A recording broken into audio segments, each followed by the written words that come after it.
Сандары қалай пайда болған?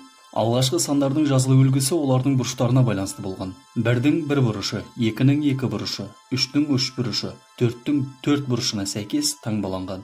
Кейіннен 4 санының оң жақтағы бұрышы сол жақтағы бұрышына жалғану арқылы бүгінгі таңдағы үлгісінің қалыптасуына әкелді.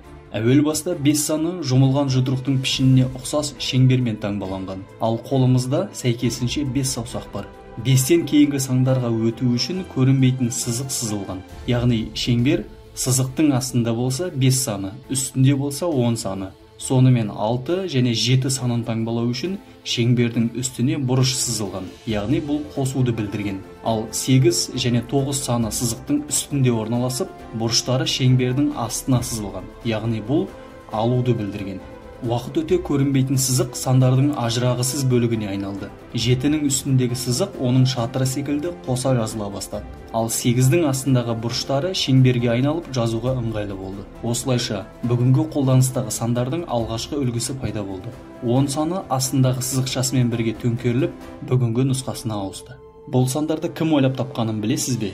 Ол Әл-Хорезми. Абу Джафар Мухаммед ибн Муса Әл-Хорезми Орта азиялық математик, астроном, географ және тарихшы болған ұлы мұсылман ғалымдарының бірі. Ол қазіргі Өзбекстандағы Хорезм облысының Хива қаласында туылған және алғашқы білімін Мәуранахр мен Хорезмде алған, ал Бағдатқа білікті ғалым ретінде барған. Оның алгебра және күнтізбе жайында трактаттары бар. Мұхаммед әйгілі Әл-Жәбр уәл-Мұқабәлә немесе қалпына келтіру және қарсы қою туралы кітап атты кітабында сызықты және квадратты теңдеулерді шешуге арналған формулаларды жазған. Сол кітаптың атауындағы Әл-Жәбр сөзінен алгебра термині шыққан. Оның алгебра бойынша трактатында геометрия, тригонометриялық кестелер және қалалардың ені мен ұзындығы жайында тараулар бар.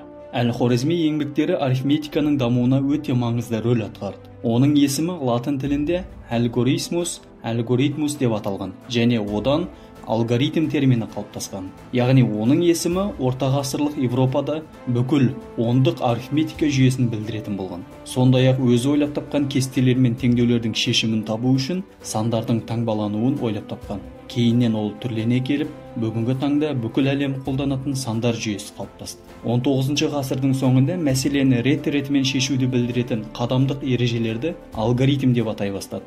20 ғасырдың басында британдық математик Алан Тьюринг алгоритмдік нұсқаулықтарға сүйене отырып, машиналық құрылғыға қиын математикалық тапсырмаларды шешуді үйретті. Осылайша компьютерлердің дәуірі басталды. Бүгінде біз білетін барлық заманауи құрылғылар алгоритм негізінде жұмыс жасайды.